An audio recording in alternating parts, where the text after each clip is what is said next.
জুলাই অভ্যুত্থান হঠাৎ করে হয়নি। ৫ই আগস্ট ফ্যাসিবাদী হাসিনা সরকারের বিরুদ্ধে দীর্ঘস্থায়ী ক্ষোভের বিস্ফোরণ হয়েছে বলে কূটনীতিকদের জানিয়েছেন বিএনপি মহাসচিব মির্জা ফখরুল ইসলাম আলমগীর।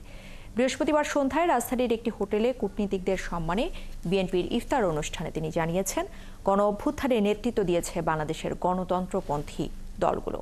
রহিম রুমনের প্রতিবেদন। কূটনীতিকদের সম্মানে সন্ধ্যায় রাজধানীর একটি হোটেলে ইফতারের আয়োজন করে বাংলাদেশ জাতীয়তাবাদী দল। ইফতার অনুষ্ঠানে অংশ নেন বিভিন্ন দেশের কূটনীতিকরা। সেখানে বিএনপি মহাসচিব বলেন, ফ্যাসিবাদী হাসিনা সরকারের বিরুদ্ধে দীর্ঘস্থায়ী ক্ষোভের বিস্ফোরণ হয়েছে ৫ই আগস্ট। ৫ই আগস্ট গণ অভ্যুত্থান প্রকৃতপক্ষে ফ্যাসিবাদী হাসিনা সরকারের বিরুদ্ধে জনগণের দীর্ঘস্থায়ী ক্ষোভের বিস্ফোরণ ছিল। জুলাই আগস্ট আন্দোলন হঠাৎ করে আবির্ভূত হয়নি, বরং এটি ছিল বাংলাদেশের গণতন্ত্রপ্রেমী জনগণের দীর্ঘস্থায়ী সংগ্রামের অংশ। বিএনপি এবং অন্যান্য গণতন্ত্রপন্থী দলগুলি এই আন্দোলনের নেতৃত্ব দিয়েছে।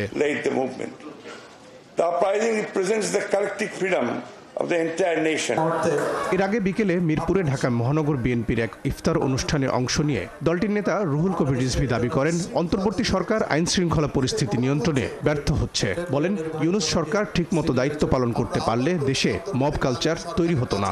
মব কালচার, মব জাস্টিস কেন?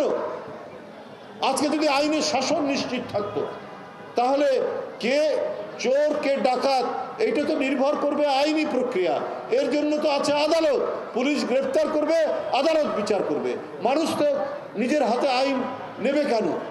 যদি আইনের শাসন কায়েম করা যেত, তাহলে এই মব জাস্টিস, এই মব কালচারের তৈরি হতো না। এর আগে দুপুরে গুলশানের আন্তর্জাতিক নারী দিবস উপলক্ষে এক উদ্যোক্তা মেলার উদ্বোধনী অনুষ্ঠানে অংশ নিয়ে দলটির নেতা আব্দুল আওয়াল মিন্টু বলেন, গণহত্যাকারী আওয়ামী লীগের বিচারের সাথে নির্বাচনের কোনো সম্পর্ক নেই। বলেন, এসব অজুহাতে নির্বাচন বিলম্বের কোনো সুযোগও নেই। বিচার যারা অন্যায় করছে তাদের বিচার অবশ্যই হইতে হবে এবং বিচারের পথে চলবে।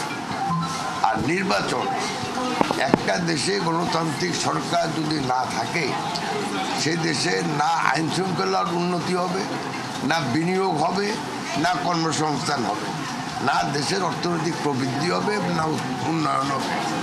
অতএব বিচারের পথে চলবে।